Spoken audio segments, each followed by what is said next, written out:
Hello my NEET hustlers, कैसे चल रहा है आपका प्रिपरेशन। आई होप इसका जवाब बहुत ही अच्छा और शुभ शुभ आए मेरे कानों तक। आप वहाँ से बोलिए, मैं पिक कर लूँगी, मैं समझ जाऊँगी आपके इमोशंस। ठीक है, सो आई होप कि आपका प्रिपरेशन तो अच्छा चल रहा होगा। उस प्रिपरेशन को एक्सेलरेट करने के लिए हमारे पास तो इतना अच्छा क्रैश कोर्स का सीरीज़ आ चुका है। अगर आप फर्स्ट टाइम विजिट कर रहे हो चैनल पे तो डेफिनेटली आप प्लेलिस्ट चेक करिए चैनल की, क्रैश कोर्स प्लेलिस्ट, जहाँ पे आपको सारे वीडियोस मिलेंगे। हमने यूनिट 1 कवर कर लिया है। सबसे नाम मन पसंदीदा चैप्टर आपका हमने पिछले लेक्चर में कवर कर लिया, दैट इज़ एनिमल किंगडम। अब आपका थोड़ा मूड रिफ्रेशमेंट हो जाए, इसके लिए मैंने एक विकल्प निकाला कि भाई हम शुरू करते हैं आपका मन पसंदीदा यूनिट, वो है ह्यूमन फिजियोलॉजी। ऐसा कोई है जिसका ह्यूमन फिजियोलॉजी पसंदीदा ना हो? नीट में बच्चे डॉक्टर बनने ही तो आए हैं, है ना? तो मैडम फील तो डॉक्टर वाला यही आता है, कुछ भी पढ़ ले, कुछ भी पढ़ ले, डॉक्टर का फील तो यही चैप्टर दिलाता है ना, यही यूनिट दिलाता है। तो चलिए शुरुआत करेंगे, पहले डॉक्टर का आपको फील दिलाते हैं। इस फील में एनटीए ने आपको बख्शा तो है। अब मुझे पता नहीं कि आपको वो अच्छा लगा कि बुरा लगा। हमारे को एक चीज़ नहीं पढ़ना है, डाइजेशन हमारा नहीं है, ठीक है, सिलेबस में। So good for you by the way, कुछ क्वेश्चंस रह गए है ना जहाँ गलत हो सकते थे, बट बाकी है, बाकी तो पढ़ना पड़ेगा। ठीक है, तो हम स्टार्ट करेंगे कौन से चैप्टर 14 क्या है हमारा, breathing and exchange, body fluids and circulation, excretory product and elimination, locomotion, neural control, chemical coordination. ठीक है, तो हमारे पास ये सारे चैप्टर्स है। हम जल्दी जल्दी 1 बाय 1 चैप्टर कंप्लीट करेंगे। जो चैप्टर छोटा है उसे हम कोशिश करेंगे कि एक बार में कर सके, तो देखते हैं कितना समय होता है ना। So let us see the time. Okay, हाँ चलिए, सो टाइम देख लिया मैंने। अब हम देखते हैं, ज़्यादा लंबा लेक्चर करना नहीं है, वरना बैठे बैठे आप सो जाओ मेरे क्लास में, ये तो मुझे बिल्कुल पसंद नहीं है, कदापि बर्दाश्त नहीं है। तो बैठे बैठे आपको सोना नहीं है, मैं आपके इंटरेस्ट के हिसाब से ही लेक्चर्स लूँगी। लेक्चर की लेंथ 1.5 घंटे से ज़्यादा मैं कोशिश करती हूँ कभी ना जाए। ठीक है, सो आपको यहाँ फुल फोकस्ड रहना है। और क्योंकि गर्मी बढ़ गई है, नीट आ रहा है, तापमान भी बढ़ चुका है, ठीक है, सो आप लोग फुल फोकस्ड रहिए और पढ़िए। ठीक है, चलिए बाकी बातें हम बाद में करेंगे। हम स्टार्ट करते हैं एक बहुत ही इंटरेस्टिंग चैप्टर। पहला चैप्टर क्या है जो आप स्टार्ट कर रहे हैं हम, वो है हमारा रेस्पिरेशन। पहले डाइजेशन हुआ करता था, ठीक है, जो वो भी बहुत इंटरेस्टिंग था। अब आप खाना खा रहे हो, आपके जीवन का सबसे इंपॉर्टेंट हिस्सा क्या है? खाना खाना। खाओगे नहीं तो फिर कैसे पढ़ोगे, कैसे नीट दोगे, कैसे सोओगे, कैसे बाकी काम करोगे, है ना? तो खाना तो हट गया हमारे जीवन से। बट खाना खाने का पर्पस क्या था? एनर्जी। हमारे पास खाना खाने का पर्पस क्या था? Energy, right. फूड से हमें मिलता था एनर्जी, और एनर्जी मिलता कैसे था? In the form of ATP. तो एटीपी जनरेशन कहाँ होता है? तो जिस प्रोसेस से एटीपी जनरेशन होगा वो हम पढ़ने वाले रेस्पिरेशन में। ठीक है, चैप्टर का नाम है breathing and exchange of gases. ठीक है, ब्रीथिंग क्या है? Process of inhalation and exhalation. अगर मैं ब्रॉडली आपको बताऊं तो इनहेलेशन एंड एक्सहेलेशन यही प्रोसेस है ब्रीथिंग का। इसके अलावा भी किसी को कुछ पता है तो मुझे आप बता सकते हो, कमेंट कर सकते हो कि मैम ये इसके अलावा भी मेरे शरीर में एक तीसरा तरीके का प्रोसेस चलता है ना। So you can speak to me in comment section में, ज़रूर जानना चाहूँगी। ठीक है, मोर और लेस तो एक मनुष्य जीवन में इनहेलेशन एक्सहेलेशन ब्रीथिंग का 2 प्रक्रिया हमारे को पता है। ठीक है, चलिए फिर चलते हैं रेस्पिरेशन। तो रेस्पिरेशन क्या है? ये तो ब्रीथिंग है। What is respiration then? मैंने बोला एटीपी जनरेट करने के प्रोसेस को हम बोलते हैं रेस्पिरेशन। अब एटीपी जनरेट कैसे होता है वो हम पढ़ेंगे इस चैप्टर में। ठीक है, चलिए बढ़ते हैं आगे। एनसीईआरटी सबके पास खुली होनी चाहिए। आपके पास मार्कर या पेन पेंसिल जो है आपके पास होना चाहिए, वरना इस सेशन का कोई फायदा नहीं होगा। ठीक है, अनलेस एंड अनटिल आप इतना ही टायर्ड हो कि आप सेशन मिस करने से बेटर समझ रहे हो कि आपको क्या करना चाहिए, आपको देख लेना चाहिए। उस केस में बस मैं ये छूट दे सकती हूँ, बाद में तो मार्क करना ही होगा, तो साथ साथ मार्क करते चलिए। ठीक है, दैट वुड बी बेटर। चलिए नेक्स्ट आते हैं, ब्रीथिंग क्या है? Commonly known as respiration. हम कॉमनली उसे रेस्पिरेशन बोल देते हैं, कई लोग जो बुद्धिजीवी लोग होते हैं, बट आप ऐसा नहीं बोलो क्योंकि आप क्या हो? Bio student. बायो स्टूडेंट से ये गलती हो ही नहीं सकती है। ब्रीथिंग क्या है? सांस लेना, सांस रिलीज करना, इतना ही ब्रीथिंग है। ठीक है, तो ब्रीदिंग के अलावा अब हम जब जाते हैं रेस्पिरेशन में, रेस्पिरेशन में बहुत कुछ है। रेस्पिरेशन में एक बताइए आप मुझे, चलिए थोड़ा सा और जनरल नॉलेज चेक करते हैं। आपका 5 सेकंड वाला जो ऑफर था अभी तक खुला हुआ है, 5 सेकंड में आपको आंसर देना है, सही या गलत। गलत आंसर दोगे तो पानी मुंह में मार के आना अपना, ठीक है, ताकि आपको जागो ग्राहक जागो वाला फील आ जाए। ठीक है, तो रेस्पिरेशन जो है वो कैटाबॉलिक प्रोसेस है या एनाबॉलिक प्रोसेस है? बताइए, कुछ टूटता है या कुछ बनता है? ठीक है, मिल के बन रहा है कुछ या कुछ टूट रहा है। आप बोलोगे मैडम क्या ही क्वेश्चन है ये, इतना ईजी तो है, एनर्जी तो बन रहा है ना, तो एनाबॉलिक ही होगा ऑब्वियसली, ये कोई बात हुई पूछने वाली है कि नहीं? सही बोल रही हूँ ना मैं? तो जो लोग ऐसा इस बात को सही समझ रहे हैं वो जल्दी जाइए, पानी मुंह में मारिए और वापस घूम के आइए, क्योंकि बिल्कुल गलत है। आप जो ऐसा सोच रहे हैं वो गलत है, ये कैटाबॉलिक प्रोसेस है। ग्लूकोज का ब्रेकडाउन हो रहा है भाई, ग्लूकोज टूटता है किसके प्रेजेंस में? ऑक्सीजन के प्रेजेंस में या फिर एब्सेंस में, जो भी होता है, as per will study ahead, ठीक है, या फिर एरोबिक या फिर एनएरोबिक रेस्पिरेशन, जो भी हो जाए वो टूटता है ग्लूकोज किसके लिए? ताकि जनरेट हो सके एटीपी। तो प्रोसेस क्या है? कैटाबॉलिक है, टूट रहा है चीज, ठीक है। एटीपी बन रहा है ये सोच के एनाबॉलिक गलती से ही मार्क करके मत आ जाना, ठीक है, वरना अनर्थ हो जाएगा, ये पाप है बायोलॉजी की भाषा में, ठीक है। चलिए, सो इंपॉर्टेंट चीज़ें यहाँ पे थी। अब आते हैं हम बहुत ही खास इंपॉर्टेंट चीज़ों पे, वो है mechanism of breathing vary among different groups of animals depending mainly on their habitats and level of organisation.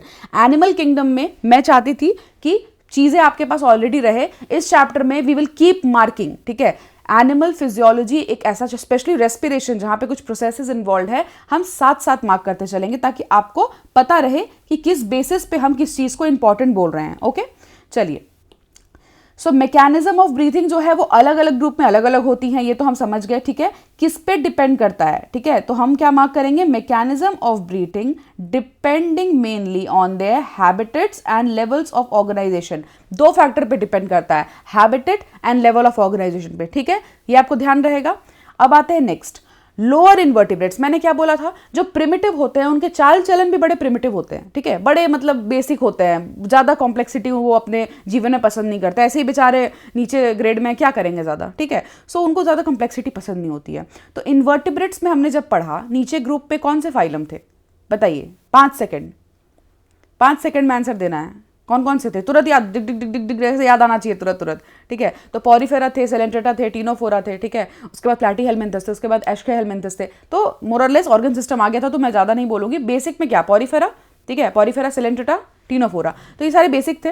तो यहाँ पे आप देखिए कि इन्वर्टिब्रेट्स जो है, जिन्हें पर्टिकुलरली कुछ लोगों को मेंशन किया गया है, स्पॉन्जेस, सेलेंट्रेट्स, प्लेटफॉर्म्स। प्लेटफॉर्म्स क्या है? प्लैटीहेल्मिन्थस, याद आना चाहिए। जैसे जैसे कुछ पढ़ते हो आप, पीछे का सब कुछ याद आना चाहिए, पीछे का साफ करते नहीं जाना है बेटा, क्योंकि एग्जाम है अभी, कम से कम 2 महीना तो रिटेन करके रखना है अपने पास, ठीक है। तो स्पॉन्जेस, सेलेंट्रेट्स एंड प्लेटफॉर्म्स, ये 3 ऐसे प्रजातियां हैं जिसे हम क्या पाते हैं कि इनमें जो होता है exchange of O2 and CO2, exchange of O2 and CO2, वो कैसे होता है? प्रोसेस क्या है? वो होता है सिंपल डिफ्यूजन से। कैसे? पूरे बॉडी सर्फेस से, एंटायर बॉडी सर्फेस से क्या होता है? Simple diffusion.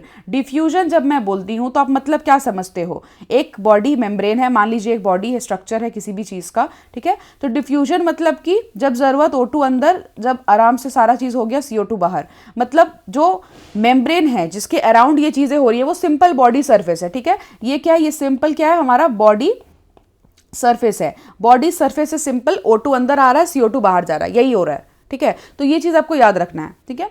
नेक्स्ट क्या बताया गया है? अर्थवॉर्म जो होते हैं, फिर वो क्या यूज करते हैं? वो अपने मॉइस्ट क्यूटिकल, ठीक है, यहाँ पे हम मार्क कर लेते हैं। जो अर्थवॉर्म्स होते हैं, okay, just let me mark it. Earthworms जो होते हैं वो मॉइस्ट क्यूटिकल से अपना काम करते हैं, ठीक है, वो मॉइस्ट क्यूटिकल से अपना काम करते हैं। एंड जो इंसेक्ट्स होते हैं वो नेटवर्क ऑफ ट्यूब से काम करते हैं, जिसे हम क्या बोलते हैं? Tracheal tubes. ये बहुत बहुत इंपॉर्टेंट है। तो साथ साथ हम क्या करेंगे, यहाँ लिख लेंगे कि जो अर्थवॉर्म है वो अर्थवॉर्म क्या करते हैं? अर्थवॉर्म्स करते हैं अपना किससे? अलग अलग क्यों किया गया भाई? एक है हम। अर्थवॉर्म जो होते हैं वो किससे करते हैं? वो सिंपल मॉइस्ट क्यूटिकल से करते हैं अपना, ठीक है, मॉइस्ट क्यूटिकल से करते हैं। एंड जो इंसेक्ट्स होते हैं वो इंसेक्ट्स कैसा करते हैं? वो ट्रैकियल सिस्टम से करते हैं, ठीक है, ट्रैकियल सिस्टम से करते हैं। मतलब उनके पास क्या होता है? नेटवर्क ऑफ ट्यूब्स होता है, तो वो ट्रैकियल सिस्टम से रेस्पिरेशन। कहाँ हमने पढ़ा था? जल्दी याद करिए। आर्थ्रोपोड जब हम पढ़ रहे थे उसमें, जब इंसेक्ट्स के बारे में हम जब 4 काइंड ऑफ रेस्पिरेशन के प्रोसेस पढ़ रहे थे, तो हमने उसमें से एक क्या जाना था? उसमें से एक ट्रैकियल सिस्टम था, राइट। क्या क्या था? Gills, book lungs and tracheal tubes, ठीक है। सो वही है, यहाँ पे सेम है। तो इंसेक्ट्स का हमने जान लिया। नेक्स्ट क्या है? जो स्पेशल वस्कुलराइज स्ट्रक्चर्स भी होता है कुछ चीज़ों में, उनका नाम क्या है? उनका नाम होता है भाई ब्रैंकियल रेस्पिरेशन, जो कि होता है गिल से, ठीक है। तो ये वस्कुलराइज्ड क्यों बोला गया है, मतलब कि ब्लड सप्लाई है उसमें, ठीक है। तो वस्कुलराइज्ड स्ट्रक्चर्स मतलब कि जिसमें ब्लड का सप्लाई हो। क्या लंग्स क्या हमारा जो लंग है, ठीक है, a pair of lungs we have, is it a vascularised structure और नॉट? जल्दी बताइए, 5 सेकेंड, यस और नो। वस्कुलराइज्ड है या नहीं है हमारा लंग्स? ऑब्वियसली जो गलत बोल रहे हैं पानी में बिल्कुल मुंह डुबा लीजिए अपना जाके, इस बार छींटे मारने से नहीं होगा। अगर किसी को ये समझ नहीं आ रहा है कि लंग्स हमारा वास्कुलराइज्ड है तो अनर्थ है भाई, क्योंकि वास्कुलराइज्ड नहीं होता तो एक्सचेंज होता कैसे? पूरा का पूरा आप लंग्स को काटोगे, क्या निकलेगा अंदर से? बहुत सारे वस्कुलर सिस्टम, पूरा वस्कुलर सिस्टम है ना वहाँ पे, पूरा ब्लड आ रहा है जा रहा है। क्या veins and capillaries and arteries वहाँ नहीं प्रेजेंट है? भरपूर प्रेजेंट है, ठीक है। उसी के थ्रू तो एक्सचेंज ऑफ गैसेज हो रहा है ना, ब्लड के थ्रू ही हो रहा है। और ब्लड क्या ऐसे फ्रीली तो घूम नहीं रहे हैं, हम आर्थ्रोपोड तो है नहीं कि हमारे में ओपन सर्कुलेशन है, ठीक है। तो हम क्या है भाई, हम ह्यूमन बींग्स है, तो हमारे में क्लोज टाइप ऑफ सर्कुलेशन है, वस्कुलर सिस्टम प्रॉपर डेवलप्ड है हमारे में, ठीक है। सो लंग्स भी क्या है, वस्कुलर बैग्स है, ठीक है। उसी तरह गिल्स है। तो ये एक टाइप ऑफ रेस्पिरेशन है, वो क्या है बोलते हैं, ब्रैंकियल रेस्पिरेशन, फर्स्ट कैटेगरी, ठीक है। यहाँ पे लिख लीजिए category number 1 branchial respiration used by most of the aquatic arthropods. अब यूज कौन कौन कर रहा है भाई इनको यूज कर रहे हैं एक्वाटिक आर्थ्रोपोड्स, ये आपको ध्यान रखना है। एक्वाटिक आर्थ्रोपोड्स एंड मोलस्क क्या यूज कर रहे हैं भाई, ब्रैंकियल रेस्पिरेशन, ठीक है। जबकि एक और वास्कुलराइज्ड बैग होते हैं, ठीक है, उन्हें हम क्या बोलते हैं, लंग्स। जैसे कि मैंने अभी आपको बताया, वो कौन यूज करते हैं, वो कुछ जैसे हम जैसे प्राणी हो गए, ठीक है, वो क्या हम लोग क्या यूज कर रहे हैं, गिल्स तो नहीं यूज कर रहे ऑब्वियसली, ठीक है। We are using what, lungs. So lungs जो होते हैं वो पल्मोनरी रेस्पिरेशन बोला जाता है, ठीक है। वो कौन से यूज करते हैं, जो टेरेस्ट्रियल फॉर्म्स होते हैं दे यूज इट, ठीक है। तो terrestrial forms for use exchange of gases के लिए वो हेल्प करता है, ओके। लंग्स यूज करते हैं। Vertebrates, fishes use gills. अब वर्टिब्रेट्स पे जब हम आते हैं तो गिल कौन यूज कर रहा है, यहाँ पे फिशेस है वो गिल्स यूज करते हैं, ये आपको ध्यान रखना है। मतलब कि जो गिल्स यूज कर रहे हैं, फिशेस क्या यूज कर रहे हैं, गिल्स यूज कर रहे हैं। एम्फीबियंस, रेप्टाइल्स, बर्ड्स, मैमल्स वो क्या यूज कर रहे हैं, वो लंग्स यूज कर रहे हैं, ये आपको ध्यान रखना है, ठीक है। तो फिशेस गिल्स यूज कर रहे हैं, एंड एम्फीबियंस, रेप्टाइल्स, ये सारे हमने पढ़े थे ना वहाँ पे एनिमल किंगडम में, इसमें तो कोई कंफ्यूजन ही नहीं होना चाहिए। एनिमल किंगडम में हमने क्लियरली पढ़ा था, क्या पढ़ा था, कि लंग्स जो होता है वो अलग अलग चैम्बर, मतलब कि 2 चैम्बर 3, हमने हार्ट के बारे में पढ़ा था, सॉरी चैम्बर्स का है ना। तो लंग्स से वो रेस्पिरेशन करते हैं। एम्फीबिया में हमने पढ़ा था कि वो लंग्स से भी करते हैं, वो स्किन से भी करते हैं, ठीक है। तो वो मल्टीपल मोड से अपना रेस्पिरेशन करते हैं, वो गिल से भी करते हैं, ठीक है। सो दे आर डिफरेंट, वो सारी चीजों से करते हैं, बट मैक्सिमम लंग से करते हैं, okay. Amphibians like frogs can respire through their moist skin also, जैसे कि मैंने आपको बोला, ठीक है। सो रेस्पिरेशन एक और तरह का क्या हो गया, दैट इज क्यूटेनियस रेस्पिरेशन। जो करता कौन है, वो करते हैं फ्रॉग्स। एम्फीबियन है फ्रॉग, ये आपको याद होगा, एग्जाम्पल याद रहना चाहिए, ओके। चलिए हम आते हैं नेक्स्ट पे, दिस वन मार्क कर लीजिए, सेकंड वेरी इंपॉर्टेंट। ब्रैंकियल के बाद पल्मोनरी, पल्मोनरी के बाद क्यूटेनियस, मतलब 3 तरह के रेस्पिरेशन एनसीईआरटी ने आपको बता दिया। ये बुक में साथ में करते जाना है, आप लिखोगे नहीं भूल जाओगे, कोई फायदा नहीं होगा एनिमल फिजियोलॉजी का। बिल्कुल अभी पोस्टमार्टम करके हम पढ़ने वाले हैं, लेकिन उसके लिए आपको मेरा साथ देना होगा। उसके लिए आप अगर पेन पेंसिल लेके नहीं बैठ रहे हो और मैं यहाँ मार्क किए जा रही हूँ, मुझे एग्जाम नहीं देना बेटा, ठीक है। मैं प्रॉपरली आके पढ़ा के चली जाऊंगी, ठीक है। मुझे लिखने का कोई पॉइंट ही नहीं है भाई, आपके साथ हाईलाइट क्यों करूँ, ताकि आप भी करो साथ साथ। इस पर्टिकुलर यूनिट में आप अफोर्ड ही नहीं कर सकते हो एक भी गलती होना, दिस इज सो इजी, आपको समझ आएगा हर चीज प्रॉपरली, करेक्ट कर पाओगे आप। सो गलती यहाँ नहीं करनी है, ठीक है, साथ साथ, इसलिए मैं हाईलाइट करवा रही हूँ, ओके। अब हम आते हैं ह्यूमन रेस्पिरेशन में। देखिए यहाँ पे जो एनसीईआरटी में ह्यूमन रेस्पिरेशन लिखा हुआ है, that is very very concisely written, ठीक है। पर आप जब समझने जाओगे एक एक लाइन में बहुत सारी चीजें हैं, ठीक है। तो आपको यहाँ पे बहुत अच्छे से समझ के करना है, each line you have to understand, ठीक है। शुरू करते हैं। ह्यूमन रेस्पिरेटरी सिस्टम की जब हम बात करते हैं तो सबसे पहले क्या, नोज, एक्सटर्नल पेयर्स नोज से स्टार्ट होता है। So will keep highlighting the words, ठीक है। जो पाथवे है वो हम रेड से हाईलाइट कर रहे हैं ताकि आपको ध्यान रहे, ठीक है। सबसे पहले क्या है, pair of external nostrils, pair of external nostrils, वो क्या है, फर्स्ट सबसे आउटर मोस्ट सेक्शन जो कि ब्रीथिंग का शुरुआत होता है, जहां से हम हवा अंदर ले रहे हैं, ठीक है। सो वो फर्स्ट स्टेज क्या है, ये, ठीक है, the part of the respiratory complete system, सबसे पहले यहाँ आता है। उसके बाद क्या है, जो कहाँ होता, कहाँ अपर लिप के ऊपर, आपके किसी का है ऐसा कि मतलब वो कहीं अलग जगह पे है नाक, सबको पता है कि इसके ऊपर है, अपर लिप के ऊपर है, ठीक है। सो वही मेंशन्ड है, कुछ अलग नहीं लिखा हुआ है एनसीईआरटी में। वो फिर लीड करता है नेसल चैम्बर में थ्रू द नेसल पैसेज, ठीक है। तो नेसल पैसेज क्यों कौन सा है, नाक से जब अगर मान लीजिए साइड व्यू लेते हो तो ये पूरा जो नसल पैसेज है यहाँ तक आने तक, तो वो क्या है, कंप्लीट द थिंग दैट नसल। अब मैं थोड़ा सा ड्रॉ कर दे रही हूँ फॉर योर कन्वीनियंस। मान लीजिए अगर मैं बनाती हूँ एक ह्यूमनॉइड फिगर बना रही हूँ, डायग्राम की सुंदरता पे कोई ना जाए, ठीक है। सो अगर मैं ह्यूमनॉइड फिगर बनाती हूँ, इसका सर में कुछ प्रॉब्लम हो गया, शिट, दुख होता है ना, उफ, तब मेहनत से एक अच्छा शेप निकला था, बर्बाद कर दिया। कोई बात नहीं, दोबारा बना लेंगे, टैलेंट तो अपना। तो इस बार मुंह थोड़ा ख़राब बन गया, कोई बात नहीं बेटा, मैनेज कर लेना आप लोग, ठीक है। तो यहाँ से जैसे कि नोस्ट्रल्स है, नोस्ट्रल से क्या गया, हवा गया, ठीक है, हवा गया। तो अब ये जो चैम्बर है, ठीक है, नाक का जो चैम्बर है यहाँ पे, ठीक है, वो क्या करेगा, जब तक कि आप यहाँ पे लीड ना कर जाओ फेरिंग्स के रीजन में, तो this is what, nasal chamber obviously, ठीक है। तो नेसल पैसेज या नेसल चैम्बर जो आप बोल दो यहाँ पे, जहाँ पे हवा थोड़ी देर के लिए आता है, ठीक है। सो वो हो जाएगा हमारा नेसल चैम्बर, ठीक है, लोकेशन समझ आ गया। फिर एंटर करता है चैम्बर ओपन्स इनटू फेरिंग्स। तो चैम्बर कहाँ ओपन करेगा, the nasal chamber opens into pharynx. तो सेकंड इंपॉर्टेंट पोर्शन फेरिंग्स, ठीक है, जहाँ पे हवा जा रहा है, ओके।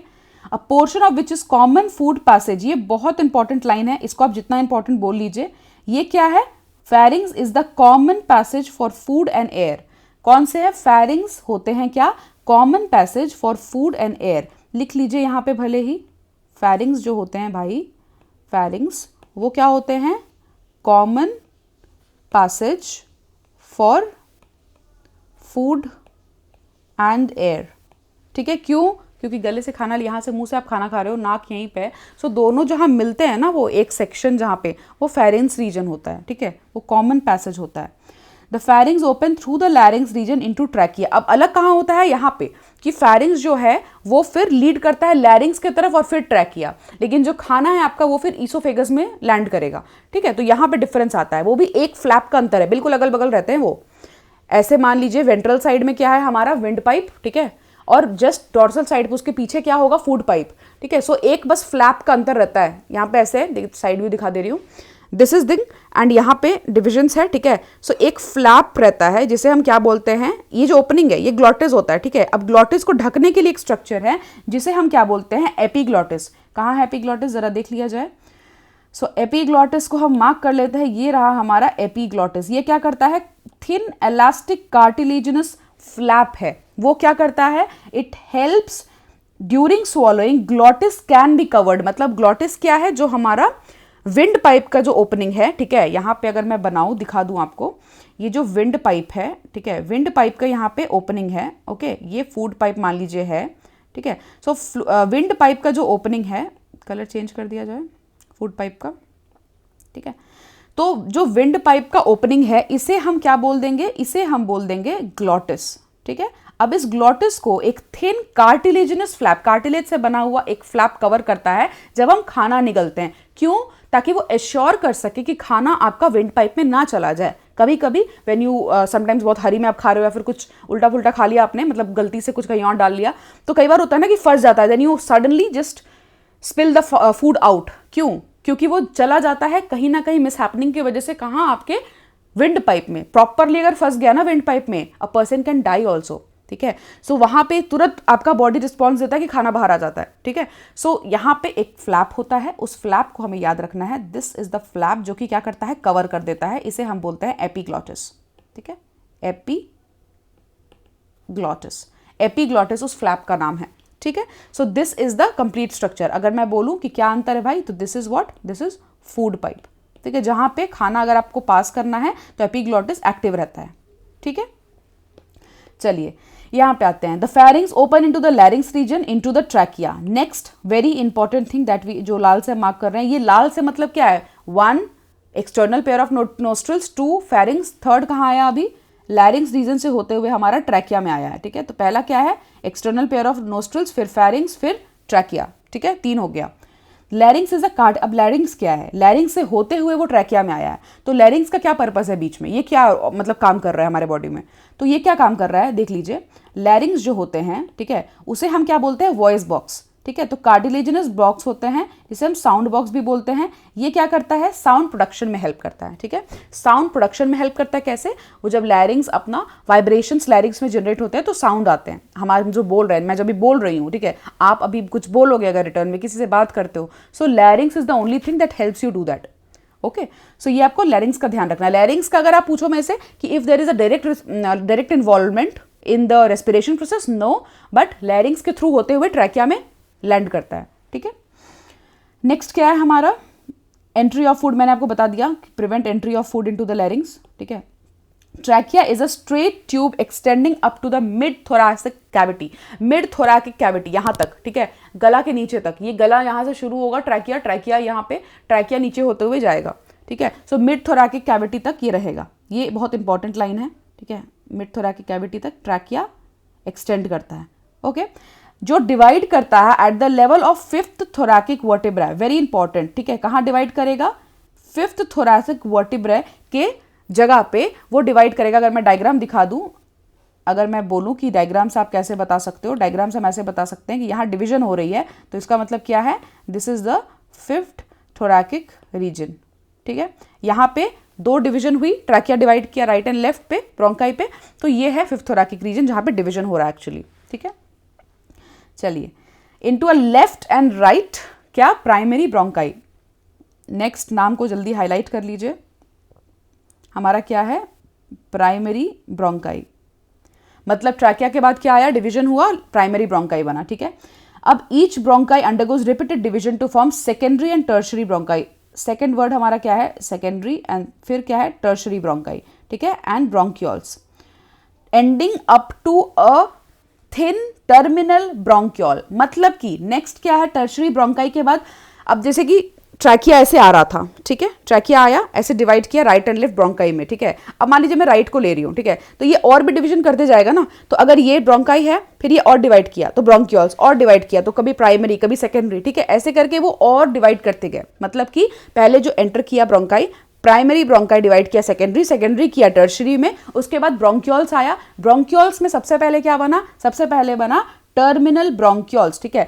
अब एंड कहां पे कर रहा है वो आपको समझना है, ठीक है, मैं आपको यहां दिखा देती हूं, primary, secondary and tertiary and the initial bronchioles, ठीक है। जब हम डिवाइड करते हैं, अब यहां पे देखिए एनसीईआरटी कैसे कंफ्यूज करता है, यहां पे लिखा क्या है, each bronchi and bronchioles ending up in a very thin terminal bronchioles. अब ये सारे स्टेप बाय स्टेप आपको बताते बताते क्या बता दिया, एंड कहां करता है ये सिस्टम पूरा, थिन टर्मिनल ब्रोंक्यूल्स पे। पर टर्मिनल ब्रोंक्यूल्स लास्ट स्टेज है वो, ठीक है, उससे पहले बीच में कुछ हो रहा है, वो आपका एनसीईआरटी फिर बाद में लिख रहा है ताकि आप कंफ्यूज हो जाओ, ठीक है। सो क्या बाद में लिख रहा है, एंडिंग अप टू, पहले इनिशियल जो ब्रोंक्यूल्स है ये भी तो आता है, इनिशियल ब्रोंक्यूल्स भी तो है, right. So if we start marking things, ठीक है, अगर मैं मार्क करना शुरू करूं तो रास्ता कैसे हो रहा है भाई, तो रास्ता हमारा हो रहा है कि पहले नंबर पे आया हमारा external pair of nostrils, second number पे फेरिंग्स, थर्ड नंबर पे हमारा आया ट्रैकिया, फोर्थ नंबर पे आया हमारा क्या, प्राइमरी ब्रोंकाई, फिफ्थ नंबर पे आया है सेकेंडरी ब्रोंकाई, सिक्स्थ नंबर पे आया टर्शरी ब्रोंकाई,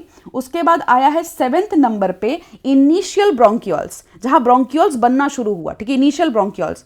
लास्ट नंबर पे हमारा क्या आता है, जिसे बोला है एनसीईआरटी ने कि ending up in a very thin terminal bronchioles, ठीक है। तो क्यों भाई एंडिंग, क्योंकि आपको दिख रहा है यहाँ पे एक बहुत इंपॉर्टेंट लाइन है, bronchioles ending up in a very thin terminal bronchioles, मतलब ये एंड है, ठीक है। इसके बाद क्या होगा, एल्वियोली होगा। सो यहाँ पे आपको इसको नंबरिंग क्या देना है, this terminal bronchiole is the 8th number, ठीक है। तो this is the way how you learn NCERT. इस छोटे से स्पेस में जो इतना सा लिखा हुआ है उसमें देखिए कितना कॉम्प्लेक्सिटी है।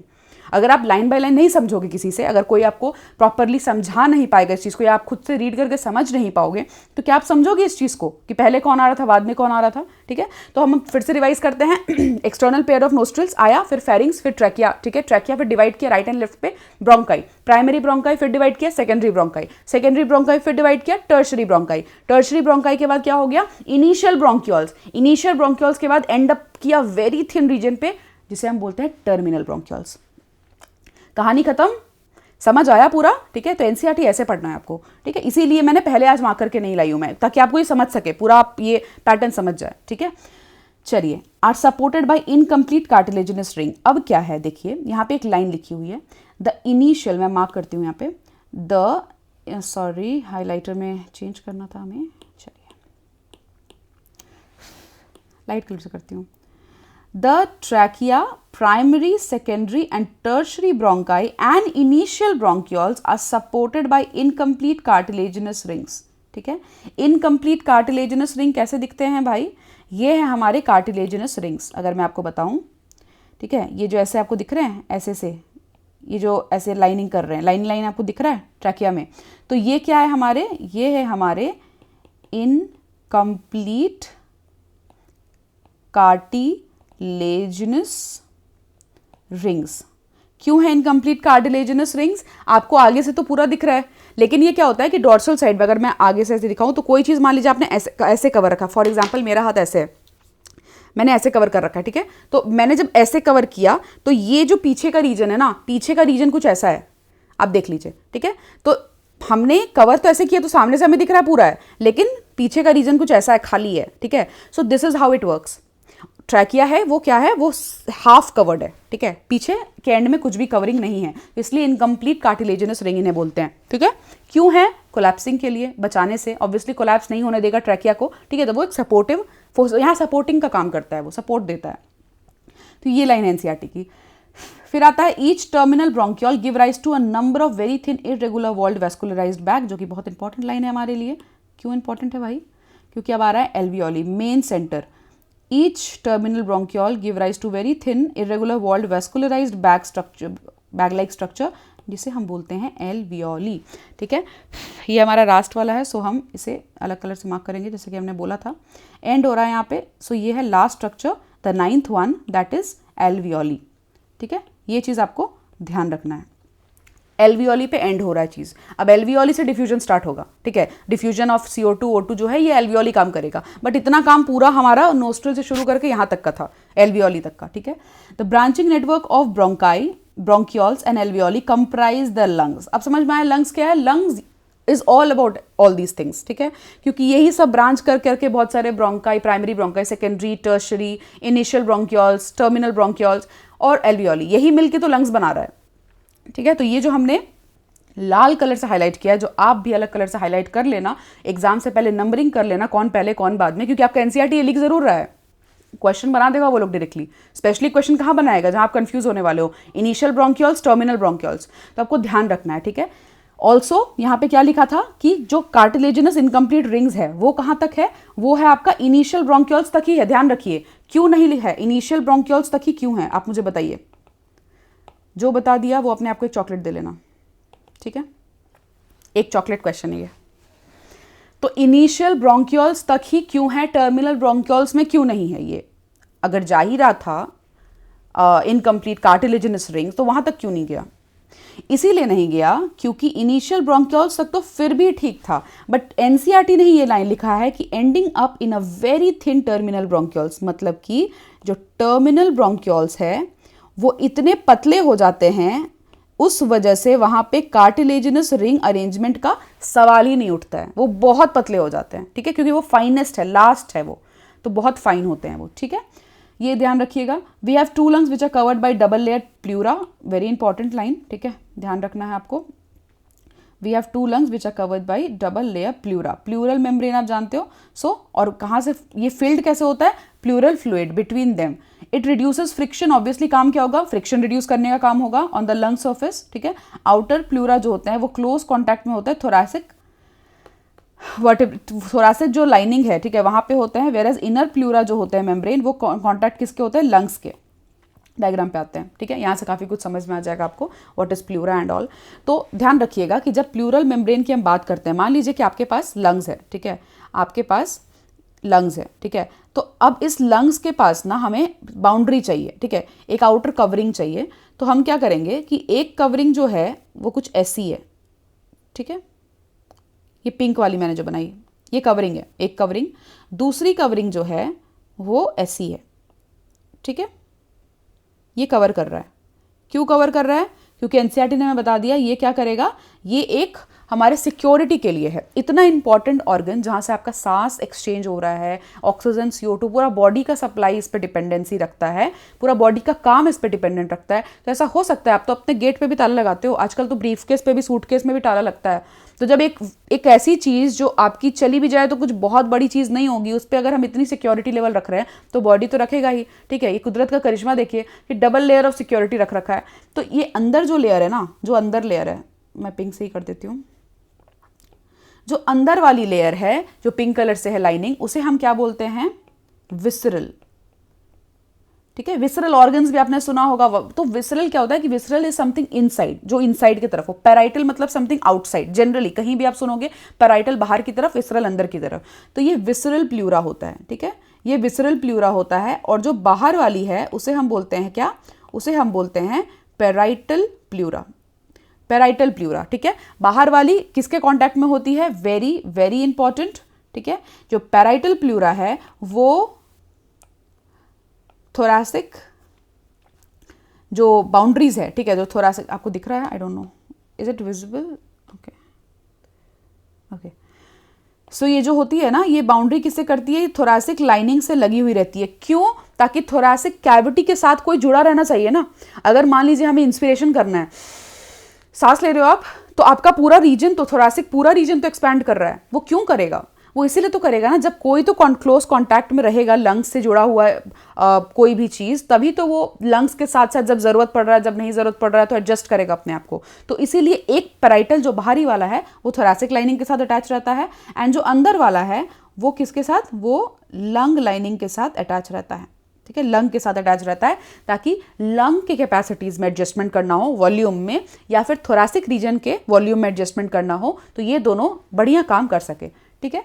बीच में जो होते हैं, बीच में हमारे फ्लूइड फिलअप होते हैं। क्यों? ताकि फ्रिक्शन ना हो दोनों के बीच में और लंग्स डैमेज ना हो, कुशन की तरह बेसिकली प्रोवाइड करे, ठीक है, एक्ट करे। सो उस केस में इसे हम बोलते हैं क्या? इस चीज़ को हम बोलते हैं,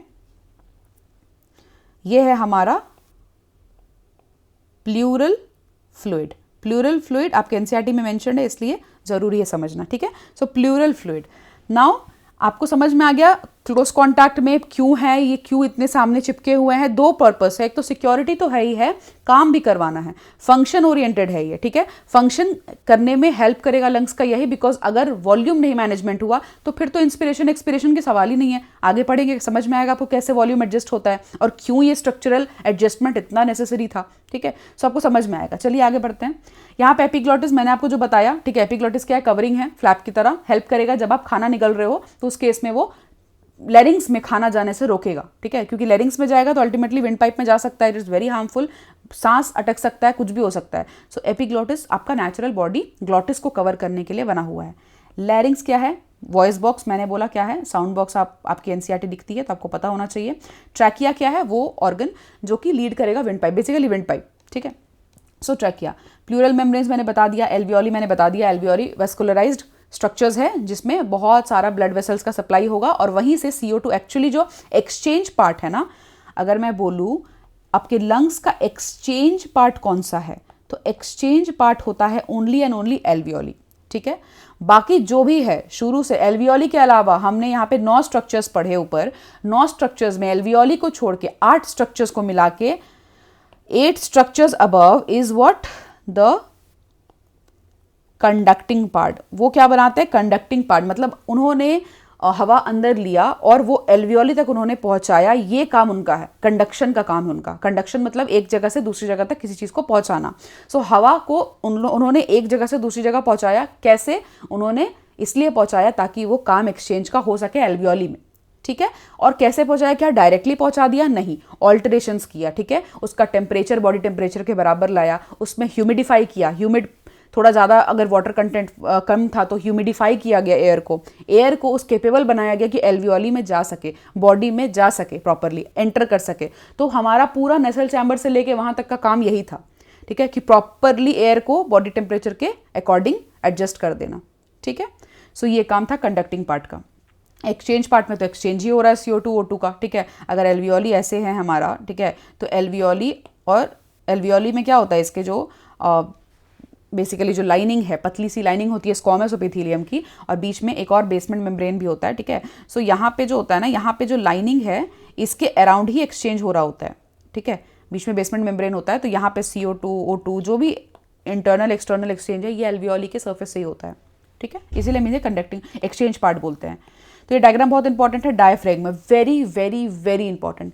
डायफ्रैग्म नहीं होता तो आप सांस अंदर ले ही नहीं पाते, क्योंकि डायफ्रैग्म कॉन्ट्रैक्ट करता है तभी तो आप सांस लेते हो, क्योंकि सिर्फ आपका मान लीजिए ऐसे थोरैसिक रीजन बढ़ रहा है, लेकिन एंटीरियर पोस्टीरियर एक्सिस में कुछ नहीं, इसको क्या बोलते हैं, एंटीरियर पोस्टीरियर। अगर आप मान लीजिए लेटे हो तो आपके सर क्या, आपका एंटीरियर साइड हुआ, ठीक है, और नीचे पोस्टीरियर साइड हुआ, और ये हमारा क्या है, वेंट्रल साइड, ये हमारा डॉर्सल साइड। मैंने आपको एनिमल किंगडम में ही बताया था।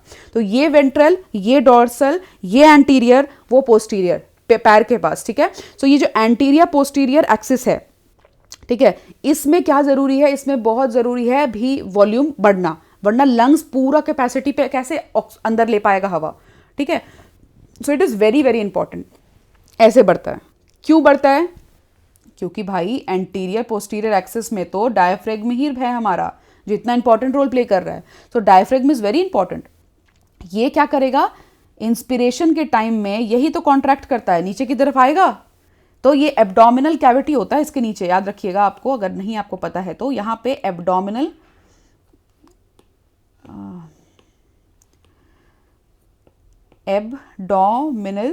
कैविटी होता है यहाँ पे, ठीक है। और ऊपर, इसके ऊपर क्या है, इसके ऊपर क्या है, इसके ऊपर रीजन है थोरैसिक कैविटी, ठीक है।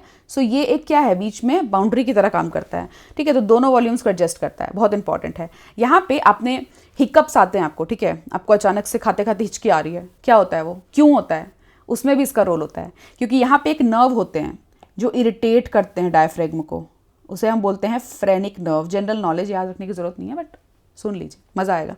यही तो एनिमल फिजियोलॉजी का मजा है, थोड़ा थोड़ा चीज़, अरे जो हो रहा है हमें, हमारे को खाते खाते अचानक से हिचकी आ गई, वो आपने अगर मतलब समझ लिया क्यों आ रही है तो बहुत इंपॉर्टेंट, अच्छा है ना, आपको पता चल गया, एक फैक्ट पता चल गया।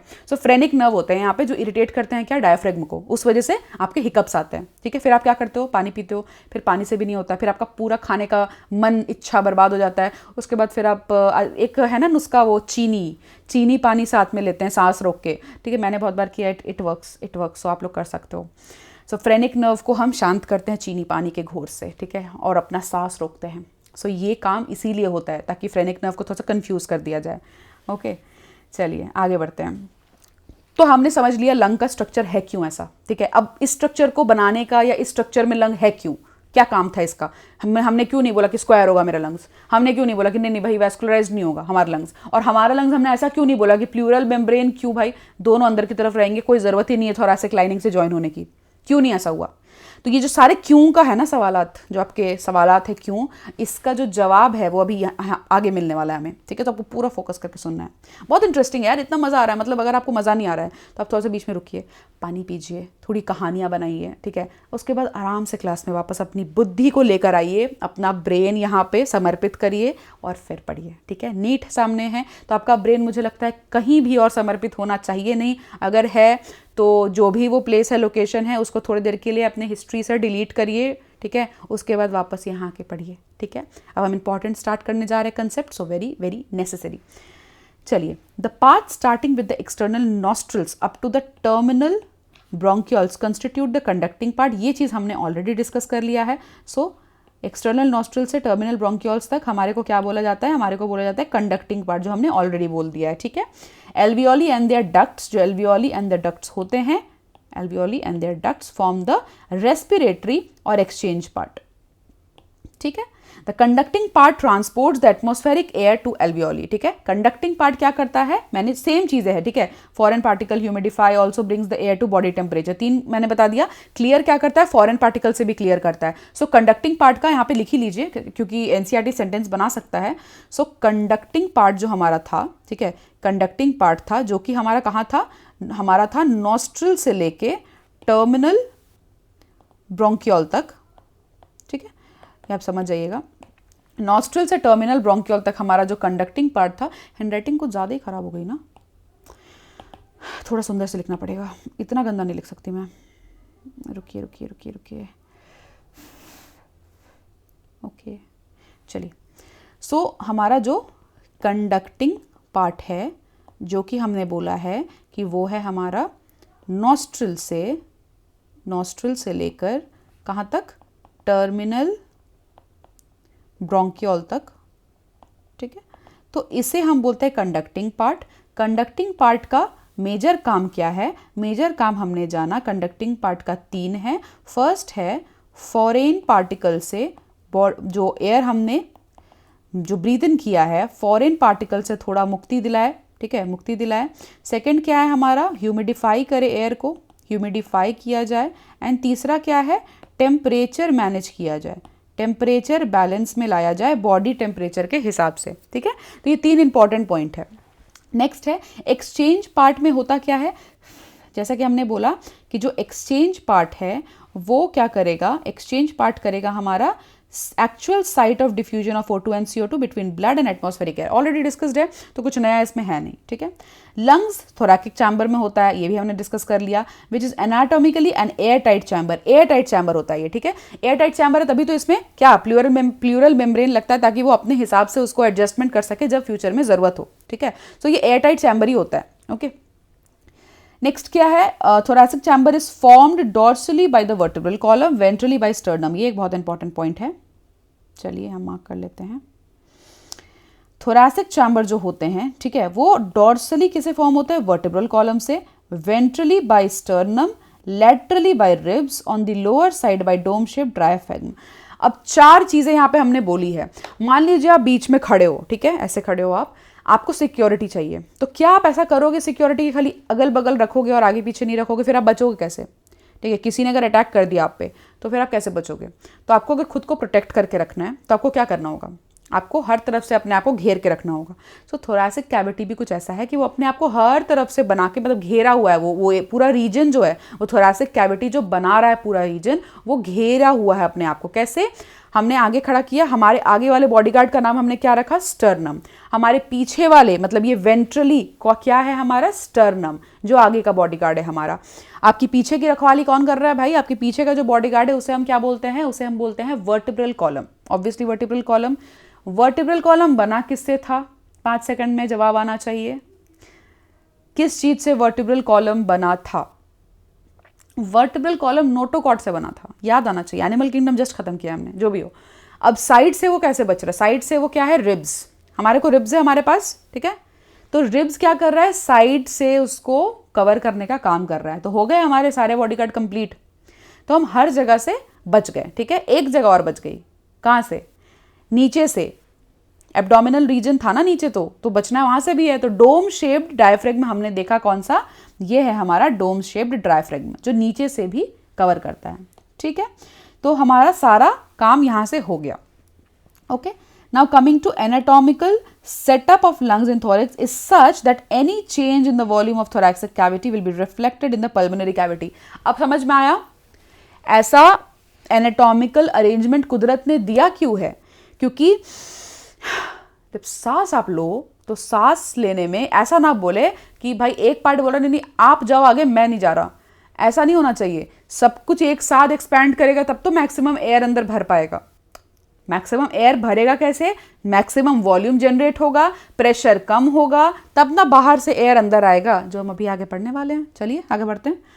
रेस्पिरेशन में क्या क्या इन्वॉल्वमेंट होता है? पहले तो भाई ब्रीथिंग और पल्मोनरी वेंटिलेशन वेरी इंपॉर्टेंट, ठीक है। जिसमें क्या होता है, एटमॉस्फेरिक एयर जो है, जिसमें CO2 O2 दोनों है, O2 ज़्यादा है, वो अंदर लिया जाएगा, ठीक है। CO2 rich alveolar air is released out, ठीक है। तो ये आपको ध्यान रखना। ये 2 प्रोसेस है ब्रीथिंग का, जिसमें सांस जब अंदर ले रहे हैं वहाँ पे O2 ज़्यादा है, CO2 कम है। जब बाहर निकाल रहे हैं तो उसमें CO2 ज़्यादा है, O2 कम है, ठीक है। डिफ्यूजन ऑफ गैसेस होगा भाई, कहाँ पे होगा? एल्वियोलर मेम्ब्रेन में होगा, ठीक है। ट्रांसपोर्ट ऑफ गैसेस कहाँ होगा? बाय द ब्लड होगा। ब्लड ही तो ले जा रहा है सारे ऑक्सीजन को, जो पूरा ट्रांसपोर्ट ऑफ ऑक्सीजन है। अब बताइए कि अगर आपने चैनल पे देखा है सर्कुलेशन, या आपने पढ़ा भी है, तो आपको पता है कि पल्मोनरी लंग्स के पास जाता था, और कौन लेके जाता? पल्मोनरी आर्टरी, गंदे जो डीऑक्सीजनेटेड ब्लड है उसको लेके कहाँ जाता था?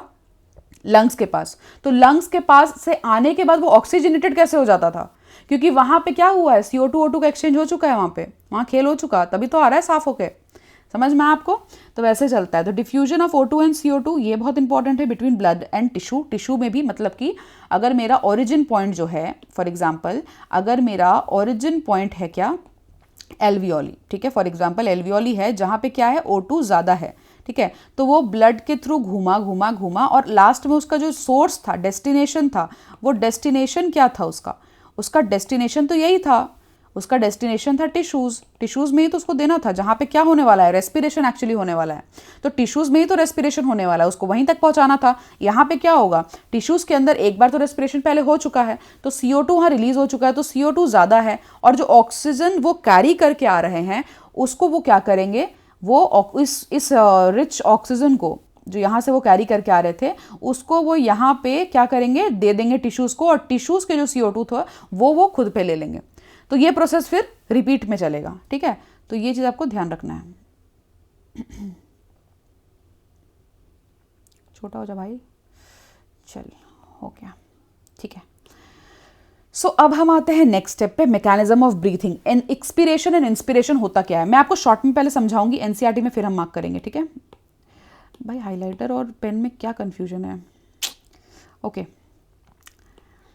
टू प्रोसेस है, एक्सपिरेशन एंड इंस्पिरेशन। मैंने आपको बताया, इंस्पिरेशन मतलब कि सांस अंदर लेना, एक्सपिरेशन मतलब सांस बाहर छोड़ना, जिसे आप अनुलोम विलोम कहते हैं। जब आप करते हैं अनुलोम विलोम, आप क्या करते हैं, अंदर और बाहर सांस की प्रक्रिया को ही तो हम देखते हैं ना। That is what all about meditation. आपके सांस सोचिए कितना इंपॉर्टेंट एलिमेंट है आपके लिए। अगर आप सांस नहीं लोगे तो क्या आप जिंदा रह सकते हो?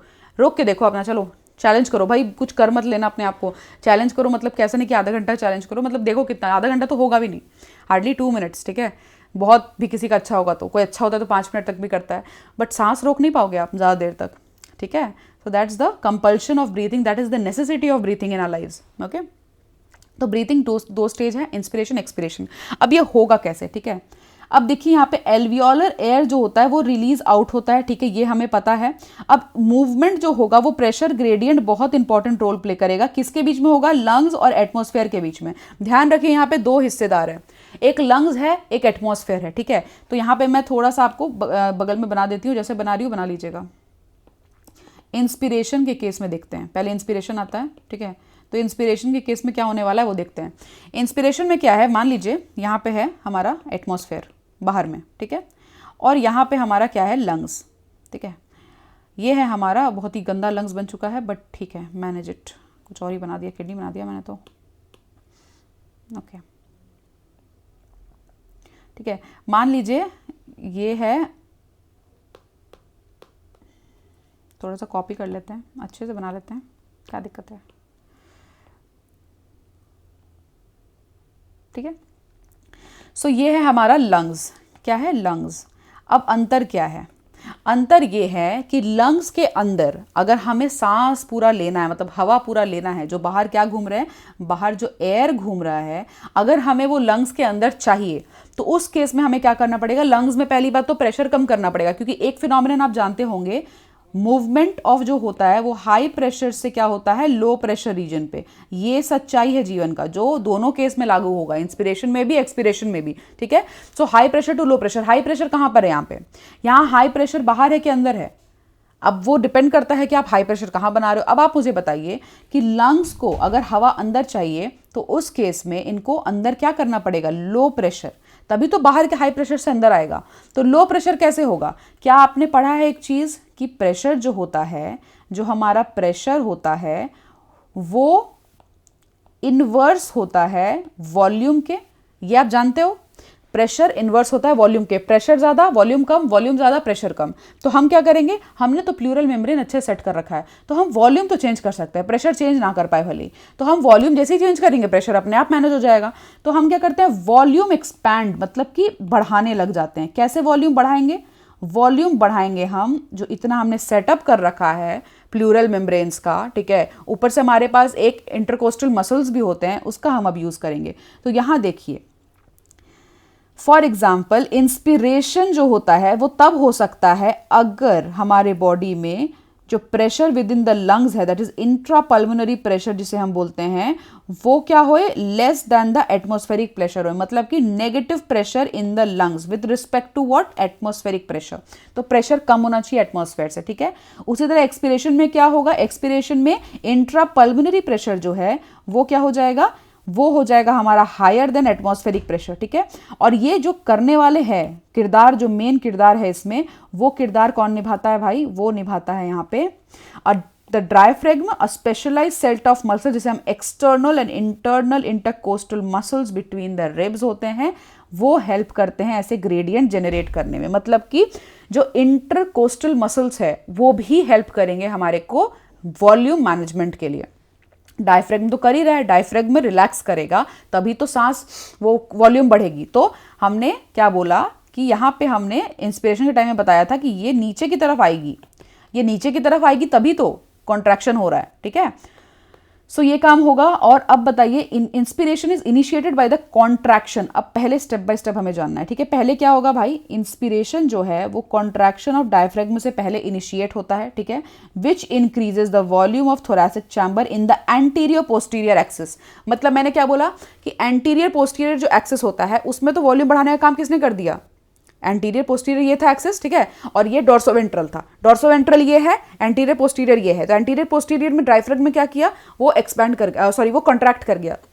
तो जब उन्होंने कॉन्ट्रैक्ट किया, कॉन्ट्रैक्शन मतलब कि वो नीचे खींचने लग गए एब्डोमिनल कैविटी तरफ, उस समय स्पेस बढ़ा, वॉल्यूम बढ़ा, तो उन्होंने एंटीरियर पोस्टीरियर तो संभाल लिया डायफ्रैगम ने, ठीक है। नेक्स्ट क्या है, the contraction of external intercostal muscles lifts up the ribs. मतलब कि अब जब बाहर निकालना है चीज़ों को तो हमारे को यहाँ कौन काम करने वाला है, हमारा काम एक्सपैंड करने के लिए यहाँ पे करने वाला है कौन सा, एक्सटर्नल इंटरकोस्टल मसल्स, ठीक है। ये आपको ध्यान रखना है, यहाँ पे एक्सटर्नल इंटरकोस्टल मसल्स का इंस्पिरेशन के टाइम में काम आने वाला है, ठीक है। तो ये हमारे को लिफ्ट कर दिया एंड द स्टर्नम, ऑब्वियसली, क्योंकि वो अब डोर्सो वेंट्रल एक्सिस में कौन है हमारे पास, स्टर्नम ही तो है आगे तरफ, ठीक है। तो स्टर्नम के हेल्प से भी ये चीज होने वाला है। Sternum causing an increase in the volume of thoracic chamber in dorso ventral axis, clear. Anterior posterior में डायफ्रैगम में किया क्या, कॉन्ट्रैक्ट किया। कॉन्ट्रैक्ट कैसे किया, उन्होंने अपना वॉल्यूम बढ़ाया, नीचे गए वो, ठीक है, कॉन्ट्रैक्ट किए। डोर्सो वेंट्रल में क्या हुआ, डोर्सो वेंट्रल में एक्सटर्नल इंटरकोस्टल मसल्स जो थे, जो रिब्स के अराउंड होते हैं, वो बढ़ने लग गए, वो लंग्स की कैपेसिटी को बढ़ाने लग गए, वॉल्यूम को। और लंग्स का वॉल्यूम बढ़ रहा है, इसका मतलब क्या हो रहा है, थोरैसिक प्लूरल मेम्ब्रेन जो है, जो आउटर प्लूरल मेम्ब्रेन जिसे हम बोलते हैं पैराइटल प्लूरल मेम्ब्रेन, वो कहाँ अटैच था, थोरैसिक लाइनिंग में अटैच था। तो जब वो बढ़ेगा तो थोरैसिक चैम्बर भी बढ़ रहा है, ठीक है, तो वो साथ साथ लिंक्ड है। तो एक्सटर्नल इंटरकोस्टल मसल्स जो है वो बढ़ेंगे। आपको याद कैसे रखना है, आप जब सांस ले रहे हैं, ठीक है, सब एक्सपैंड कर रहा है आपका, ठीक है, चेस्ट रीजन आपका क्या एक्सपैंड कर रहा है, तो इसका मतलब जो बाहर में कुछ होगा उसे बढ़ना होगा, वो ऐसे रहेगा तो फिर कैसे बढ़ेगा, नहीं बढ़ेगा ना। तो जो बाहर में था उसे बढ़ना होगा, तो एक्सटर्नल इंटरकोस्टल मसल्स यहाँ काम करेगा इंस्पिरेशन के टाइम में, ठीक है। और आगे क्या है, वेंट्रल में स्टर्नम, तो स्टर्नम भी आगे बढ़ेगा, ठीक है। तो इससे क्या होगा, वॉल्यूम बढ़ गया। अब हमारा काम पूरा हुआ, वॉल्यूम हमने बढ़ा लिया तो प्रेशर ऑटोमेटिकली कम हो जाएगा, क्योंकि ये दोनों तो लिंक्ड अप है ना। तो जो इंस्पिरेशन में हम चाहते थे, ठीक है, वो तो हमने पूरा कर लिया, वॉल्यूम बढ़ा दिया, ठीक है। सो अब क्या होगा, जो overall increase in thoracic volume हुआ है वो क्या करते हैं, वो similar increase in pulmonary volume भी कर देते हैं, क्योंकि थोरैसिक वॉल्यूम तो हमने बढ़ा लिया सब कुछ एडजस्ट वगैरह करके, थोरैसिक चैम्बर को बढ़ा के। अब क्या है, अकॉर्डिंगली वो पल्मोनरी वॉल्यूम भी बढ़ जाएगा, बिकॉज लंग्स का बाहरी का जो मेम्ब्रेन था वो कनेक्टेड कहाँ था, वो कनेक्टेड था थोरैसिक लाइनिंग पे, पर जो अंदर का था वो कहाँ कनेक्टेड था, वो तो लंग लाइनिंग में था। तो इसका मतलब जब अगर इसमें चेंज होता है तो इसमें भी चेंज होगा, क्योंकि पूरा चैम्बर तो एयर टाइट है, कहीं पे कुछ ऐसा जगह नहीं है कि वो छूट सकता है, ठीक है। सो साथ ही साथ दोनों मूव करेंगे, अगर ये मूव करा तो ये भी मूव करेगा, ये मूव करा तो ये भी मूव करेगा, ठीक है। तो ऐसा सीन है। ये लाइन क्लियर हो गया। An increase in pulmonary volume decrease in the pulmonary, just a second, यहाँ पे मार्क कर देते हैं, increase in pulmonary volume decreases the intra pulmonary pressure to less than the atmospheric pressure. हमने वॉल्यूम इंक्रीज किया, intra pulmonary मतलब lung के अंदर का, इंट्रा पल्मोनरी मतलब कि अंदर लंग के अंदर का जो प्रेशर था वो ड्रॉप कर गया, कम हो गया, जो हमारा टारगेट पूरा हो गया, यही तो हम चाहते थे, ठीक है।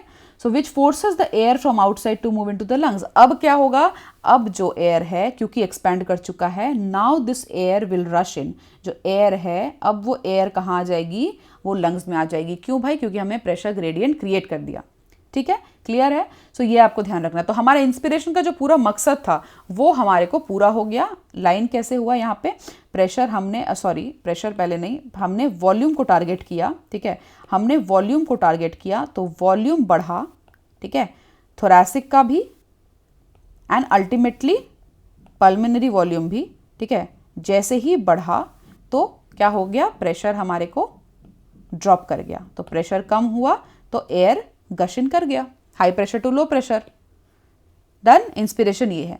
अब जस्ट उल्टा होगा एक्सपिरेशन के टाइम में। अब हमें चाहिए एक्सपिरेशन, तो एक्सपिरेशन में क्या होगा, अब देखिए यहाँ पे बहुत इंपॉर्टेंट है, यहाँ पे एक्सटर्नल इंटरकोस्टल मसल्स का काम हुआ था, अब काम आएगा इंटरनल इंटरकोस्टल मसल्स का, ठीक है। अब उसको वापस खींचना है तो अब इंटरनल वाले ज़्यादा एक्टिव होंगे, ठीक है। तो इंटरनल इंटरकोस्टल मसल्स मिलेंगे, स्टर्नम वापस आएगा, डायफ्रेगम वापस आएगा, डायफ्रेगम रिलैक्स करेगा, वापस डोम शेप्ड बन जाएगा, ठीक है। सो आप देख सकते हो डायफ्रेगम में पहले कॉन्ट्रैक्ट किया इंस्पिरेशन के टाइम में, अब इसे रिलैक्स करना है, डायफ्रेगम में रिलैक्स करेगा, मतलब कि वापस से वो क्या करेगा, वापस से वो बन जाएगा कैसे, डोम शेप्ड में, ठीक है।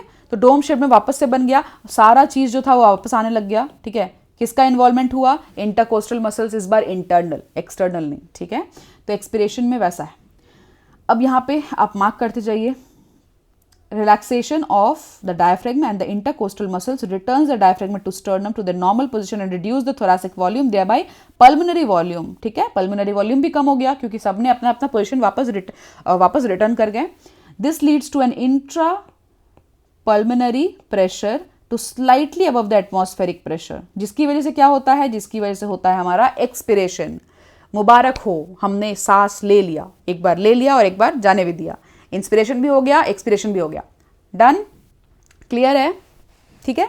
So this is how the complete phenomenon works. तो क्या क्या इन्वॉल्वमेंट हुआ, स्टर्नम डॉर्सोवेंट्रल एक्सिस में इन्वॉल्व हुआ और इंटरकोस्टल मसल्स। अगर इंस्पिरेशन हो रहा है तो एक्सटर्नल इंटरकोस्टल मसल्स, और अगर एक्सपिरेशन हो रहा है तो इंटरनल इंटरकोस्टल मसल्स। कंफ्यूज हो जाओ अगर तो लॉजिकली मैंने समझा दिया, अगर चीज़ों को बाहर की तरफ बढ़ना है तो बाहर के मसल्स काम आएंगे, अंदर की तरफ करना है तो अंदर के मसल्स काम आएंगे, एक्सटर्नल इंटरनल। बट अगर भूल जाओ एग्जाम में बाय द वे ये लॉजिक, तो उस केस में समझ लेना कि उल्टा होता है, इंस्पिरेशन से एक्सटर्नल कनेक्टेड है, एक्सपिरेशन से इंटरनल कनेक्टेड है मसल्स के मामले में। कहाँ पे, इस एक्सिस पे। और कहाँ है ये मसल्स, रिब्स में, ठीक है, रिब्स के अराउंड होते हैं ये मसल्स, ठीक है। अब अगर एंटेरो पोस्टीरियर एक्सिस की हम बात करें तो डायफ्रेगम में वापस अपने पोजीशन पे आ रहा है, कभी कॉन्ट्रैक्ट हो रहा है इंस्पिरेशन के टाइम में और वापस डोम शेप्ड का हो जा रहा है एक्सपिरेशन में। उससे क्या हो रहा है, वॉल्यूम कम कर रहे हैं, प्रेशर ज़्यादा हो रहा है, तो अब जो हवा है जो पहले बाहर से अंदर आया due to high pressure to low pressure region, अब ये यहाँ हाई प्रेशर हमने क्रिएट कर दिया वॉल्यूम कम करके, अब यहाँ से वो बाहर चला जाएगा। This is how this entire process works, ठीक है। सो आपको ये चीज़ ध्यान रखना है कि इसके तरफ एक्सपिरेशन में बाहर की तरफ आया था, इंस्पिरेशन में ये वापस अंदर की तरफ चला गया, ठीक है। तो ऐसे ही होता है हमारा ब्रीदिंग। अब ब्रीदिंग का एक यहाँ पे डेटा दिया हुआ है जो इंपॉर्टेंट है क्योंकि एनसीईआरटी में लिखा हुआ है, ठीक है। वो डेटा क्या है, वो डेटा है आपका ऑन एन एवरेज जो होता है healthy human breaths for 12 to 16 times per minute. ये डेटा को आप कंफ्यूज मत करना, ठीक है, बिल्कुल कंफ्यूजन नहीं होना चाहिए। 12 से 16 बार एक मिनट में आदमी ब्रीथ करता है, ठीक है, ये आपको याद रखना है, वेरी वेरी इंपॉर्टेंट, ठीक है। तो 12 से 16 टाइम्स पर मिनट जो आदमी ब्रीथ करता है उसे हम क्या बोलते हैं, वो एवरेज टाइम ड्यूरेशन, ठीक है। कितना ब्रीथ करता है वो हम अभी जानेंगे, मैं आपको दिखा देती हूँ, लिख देती हूँ वैसे यहाँ पे। ऑन एन एवरेज जो होते हैं वो 6000 ml से लेके कितना 88,000 ml तक एक मिनट में ये एक्सचेंज होता है, ठीक है, एयर इन्वॉल्वमेंट होता है। कैसे होता है, क्योंकि जो बेसिक वॉल्यूम से अब हम आगे पढ़ने वाले हैं वो होता है हमारा टाइडल वॉल्यूम। अब हम वॉल्यूम्स पढ़ेंगे, ठीक है। तो मतलब कि अगर आप नॉर्मल, अभी अब मैं पढ़ा रही हूँ, मैं भी सांस ले रही हूँ, आप पढ़ रहे हो, आप भी सांस ले रहे हो, क्या डीप ब्रीथिंग हम कर रहे हैं, अभी हम अनुलोम विलोम नहीं कर रहे हैं, अभी हम योगा नहीं कर रहे हैं, तो डीप ब्रीदिंग्स नहीं कर रहे हैं, तो नॉर्मल जो एक्सचेंज है वो चल रहा है हमारा। तो वो क्या है, ये जो नॉर्मली हम सांस ले रहे हैं, छोड़ रहे हैं, ले रहे हैं, छोड़ रहे हैं, इसे हम क्या बोलते हैं, इसे हम टाइडल वॉल्यूम बोलते हैं।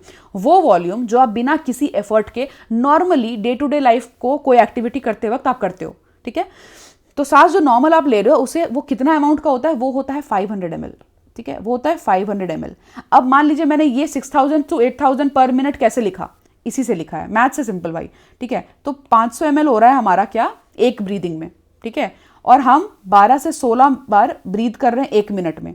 तो ऑन एन एवरेज जब हम लेके चलते हैं तो 6000 मल्टीप्लाई आप जब करोगे तो इतना ही आएगा, मल्टीप्लाई बीच में नहीं होगा, 6000 to 8000 ml ही आएगा, क्योंकि ये जब आप करोगे तो 500 इंटू 12 करोगे तो 6000 आएगा, एंड 500 इंटू 16 करोगे तो 8000 आएगा। ठीक है, तो यहाँ से हमने कैलकुलेट किया था। तो वॉल्यूम, अगर आपको पल्मोनरी कैपेसिटी समझना है, वॉल्यूम समझना है, तो ये आपको रट्टा नहीं मारना होगा। ठीक है, ये जो टाइडल वॉल्यूम वगैरह ना, ये सब रटना नहीं है, ये समझना है। ठीक है, तो याद करने को तो आप याद कर लोगे, पर अगर एक बार समझ गए ना तो फिर दोबारा कभी गलती नहीं करोगे। तो ये आपको याद रखना है। टाइडल वॉल्यूम वो है नॉर्मल जो पढ़ते वक्त और पढ़ाते वक्त जो सांस इंसान ले रहा है, दे रहा है, डेली काम, खा रहा है, पी रहा है, तो नॉर्मल काम जो हो रहा है ना, एक्सरसाइज मैं नहीं जोड़ रही हूँ यहाँ पे, नॉर्मल काम जो कर रहा है, ठीक है, उसमें टाइडल वॉल्यूम इन्वॉल्व है 500 ml। ठीक है, नेक्स्ट आता है हमारे को क्या, इंस्पिरेटरी रिजर्व वॉल्यूम। ठीक है, इंस्पिरेटरी रिजर्व वॉल्यूम क्या होता है, ये वो हवा है जो आप अगर फोर्स्ड इंस्पिरेशन करते हो, आपने टाइडल वॉल्यूम तो लिया ही लिया है, ठीक है, उसके अलावा आप और अपने बॉडी को पुश कर रहे हो ताकि आप ज्यादा, जैसे आप अनुलोम विलोम योगा कर रहे हो आप, तो योगा में आप क्या करते हो, पूरा आप एयर फिल करने का कोशिश करते हो ना अपने अंदर, तो वो जो प्रोसेस है उसे हम बोलते हैं, वो जो कैपेसिटी ऑफ एयर आप अंदर ले रहे हो ना, वॉल्यूम ऑफ एयर, उसे हम बोलते हैं आपका इंस्पिरेटरी रिजर्व वॉल्यूम, जो अंदर भर सकता है अगर आप प्रेशर लगाओ तो। ठीक है, सो इंस्पिरेटरी रिजर्व वॉल्यूम का वैल्यू क्या है, 2500 to 3000, ये याद रखना है। ठीक है, 2500 to 3000 ml इसका वॉल्यूम है। टाइडल वॉल्यूम के अलावा है ये याद रखिएगा, इंक्लूडेड नहीं है इसमें। अगर आप टाइडल वॉल्यूम 500 ml ले रहे हो, उसके बाद आप अगर इंस्पिरेटरी कैपेसिटी जोड़ोगे तब है वो 2500 to 3000। मतलब कि टाइडल वॉल्यूम आपका अगर ये है तो इंस्पिरेटरी रिजर्व वॉल्यूम आपका ये है। ठीक है, तो अगर आपको बोलो कि कोई बोले कि आपका पूरा सांस अगर हम जोड़े कि आपने कितना सांस लिया एक बार में, अगर मैं सिर्फ इंस्पिरेशन की बात कर रही हूँ, आप अनुलोम विलोम कर रहे हो, तो आपने कितना सांस लिया, तो आपने टोटल इतना सांस लिया है, IRV प्लस टीवी, इसे हम क्या बोलते हैं, इंस्पिरेटरी कैपेसिटी।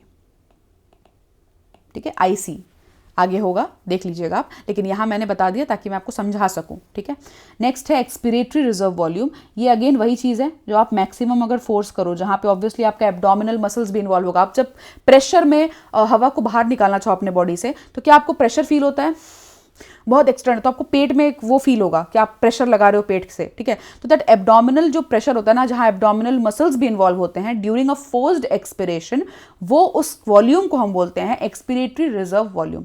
वो कितना मैक्सिमम आप कर सकते हो, 1000 to 1100 ml ही कर सकते हो। ठीक है, मतलब कि आप पूरा हवा लेने के बाद जब आप सारा हवा रिलीज करने वाले हो तो क्या होगा, 1000 to 1100 ml आप आफ्टर टीवी कर सकते हो। ठीक है, तो ये टीवी के नीचे का वॉल्यूम है, ध्यान रखिएगा। तो ये टीवी के नीचे का वॉल्यूम है क्या, ERV। इतना आप और रिलीज कर सकते हो अगर आप एक्सपिरेशन नॉर्मल करने के बाद और एक्सपिरेशन कर सकते हो। ठीक है, तो यहाँ पे क्या हो गया, रेसिडुअल वॉल्यूम इसके बाद आता है। रेसिडुअल वॉल्यूम क्या है भाई, इसका एवरेज वैल्यू है 1100 ml to 1200 ml। इतना समझ के रखिएगा, अगर आपका लंग्स कोलैप्स नहीं कर रहा है, ठीक है, तो इसका मतलब कि उसके अंदर हमेशा कुछ ना कुछ एक ऐसा वॉल्यूम ऑफ एयर प्रेजेंट है जो उसको बैलेंस कर रहा है, उसके शेप को डिस्टॉर्ट नहीं होने दे रहा है और उसको प्रॉपरली क्लब करके रखा है। सो उस पर्टिकुलर चीज को हम क्या बोलते हैं, रेसिडुअल वॉल्यूम, जो कि इतना और होता है। ठीक है, उसे हम बोलते हैं रेसिडुअल वॉल्यूम। वो हम कभी भी आपके लंग्स को कोलैप्स नहीं करने देगा, ये आपको ध्यान रखना है। ठीक है, सो ये अब क्या होगा, अब नीचे मिक्स मैच होगा। मैंने आपको इंस्पिरेटरी कैपेसिटी तो पढ़ा दिया, ठीक है, कि आप जब टोटल मान लीजिए आप अनुलोम विलोम ले रहे हो, अब मैंने आपको पूछा कितना लिया भाई आपने अंदर, तो अब जब कैलकुलेट करोगे तो वो कितना होगा, इंस्पिरेटरी कैपेसिटी होगा भाई आपका 500 प्लस 2500 to 3000, जो हमारा क्या था, हमारा इंस्पिरेटरी रिजर्व वॉल्यूम था यहाँ पे।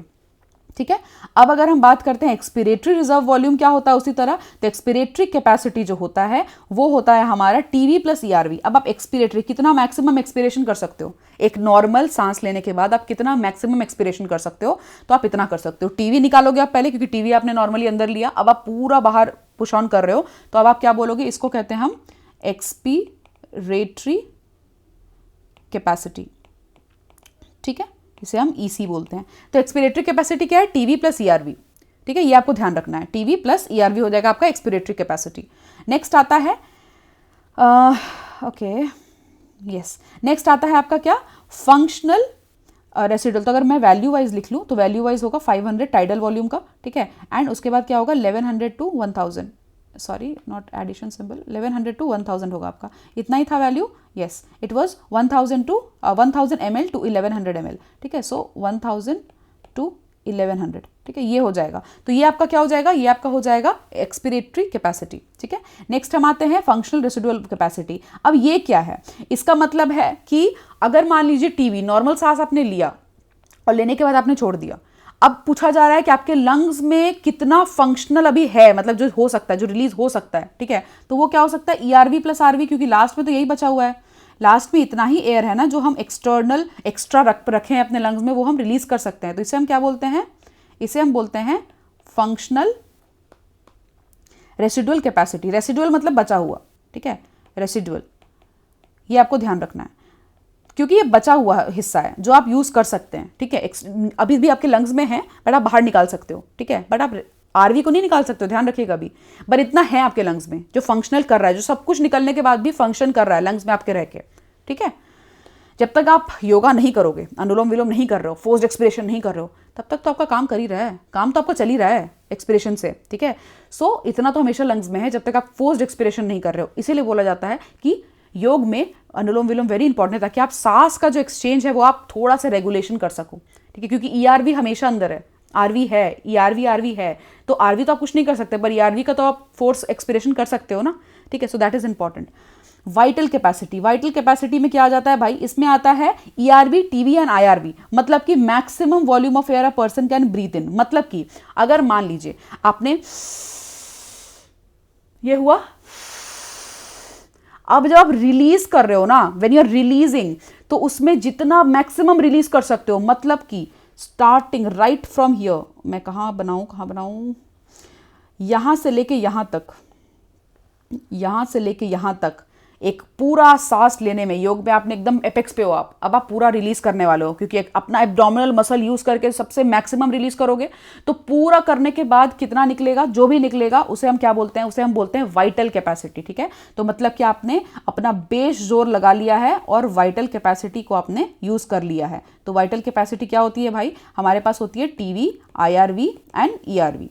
रेसिडुअल हम बाहर नहीं निकाल सकते, ठीक है, उतना प्रेशर नहीं है हमारे पास, उतना ताकत नहीं है अभी, ठीक है। सो वो करना है। टोटल लंग कैपेसिटी को अगर हम जोड़ने लग जाए तो टोटल लंग कैपेसिटी क्या हो जाएगा भाई, उसमें हो जाएगा हमारे को RV, ERV, TV and IRV, मतलब कि वाइटल कैपेसिटी प्लस हमने इसको भी जोड़ लिया, तो सारे ही इन्वॉल्व कर लिए, चारों हमने जो पढ़े। टोटल लंग कैपेसिटी मतलब यही होगा, सब कुछ इन्वॉल्व कर लो, पर आरवी को हम कुछ भी नहीं कर सकते आरवी का, ठीक है, ये याद रखिएगा।